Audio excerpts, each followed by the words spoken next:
On the 19th of May, one of the world's leading scholars, Dr. Shabir Ali, considered to be by most probably their best debater. A good friend of mine, we've debated 6 times in the past, so we know each other well. The last time we debated was in 2014. Made a video for Ramadan, or during Ramadan, which he does every year at Ramadan.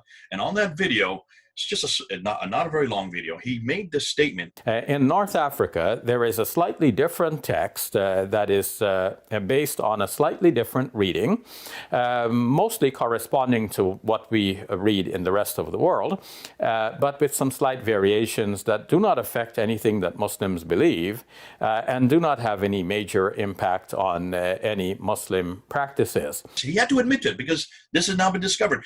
This has been known for 1,000 years. This is nothing new. The scholars of Islam have always known this. They've known this since the 10th century. We're in the 21st century now. But what he did, and this is what he was very careful of, he said, when you look at all these, now he only said a few. But with some slight variations that do not affect anything that Muslims believe. Well, there's not just a few. 93,000 is not a few. But he said none of these, the dots or the vowels, change any doctrine, change any belief, change any practice. Those are the 3 things. He kept reminding the audience. So what? So there's difference. But they all say the same thing. Nothing has been changed. In the Huff's translation, or version, it has bareyati. Bareyati is the word that you can see underlined in green. Creatures. In the Warsh, which is the one that's used in North Africa, it's the Al-Asbahani version of the Warsh because there's more than one. The word is al-bare'ati, with the glottal stop there, underlined in yellow. You can see there that's completely, it is a different word, especially at the end. So that refers to as the innocent. So the translation in the Hafs would be, indeed, they who disbelieved among the people of the scriptures and the polytheists will be in the fire of hell, abiding eternally therein. Those are the worst of creatures. So it's talking about us, really, Christians. In the Warsh, which is popular in North Africa, the translation would say, indeed, they who disbelieved among the people of the scriptures, that's us, and the polytheists, those are the heathens, will be in the fire of hell, abiding eternally therein. Those are the worst of the innocent. Well, now, there are 2 problems here. One is, are Christians the worst creatures, or are we innocent?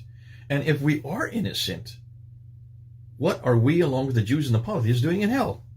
So that has a theological problem. You could do a doctoral thesis just on that. Give credit to Hatu. She is the one that saw the problems. She was the one that had the tenacity. She was the one that went and collected all these Qurans. She was the one that went public with them. She was the one that would go from mosque to mosque to mosque. She's been in 400 mosques now, taking these Qurans with her and just showing them to the Imams, some of whom have now left Islam and come to Christ because of this material. Oh, This is called polemics. I can't say any more than that. I'm not permitted to say any more than that because I can't tell you who they are, because they will be harassed and killed by Muslims if they find out.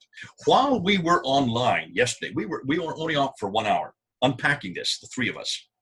While that was happening, we were told that Muhammad Hijab had now censored that 25 minutes out of his I couldn't believe it. I'm sure it's a coincidence. Yeah. Go up to Muhammad Hijab's site, just write in YouTube Muhammad Hijab, look and see what he's done. He has censored it. Yes. He has taken out the last 29 minutes. Just stopped it there before this question was asked. Yeah. You can't do that today in the 21st century.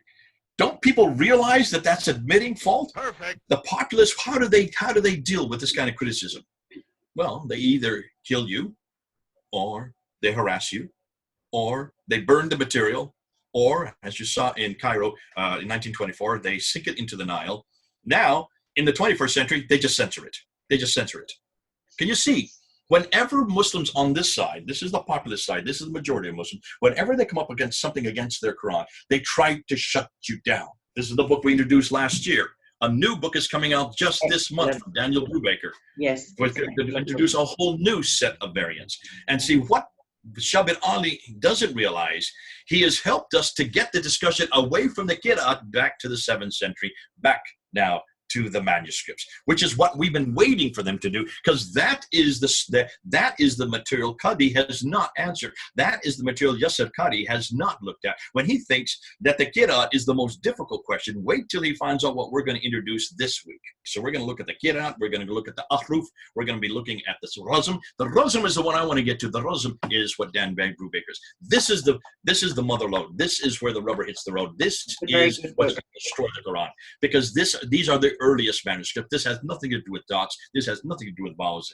This has to do with the skeletal text. And the skeletal text does not at all jive with the Quran. And that's why we need to thank God for Adnan Qureshi, thank God for Yasser Qadi, thank God for Muhammad Hijab, thank God for Shabir Adi. All these guys have done us a favor. They have basically opened up a huge crack in Islam.